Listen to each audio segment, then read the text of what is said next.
আজকে আমাদের মা বাবার খুব ভালো দিন। আর আজকে আমাদের মা বাবার অ্যানিভার্সারি। অ্যানিভার্সারি না, তুই তো একটু এরকম কবিতা বলছিস নাকি?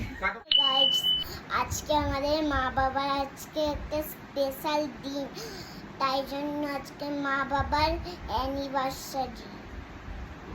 এখন কি হবে? Cake cutting. এখন কি হবে? কেক কাটিং হবে আজকে। হ্যাঁ। চলে চলে চলে চলে চলে চলে।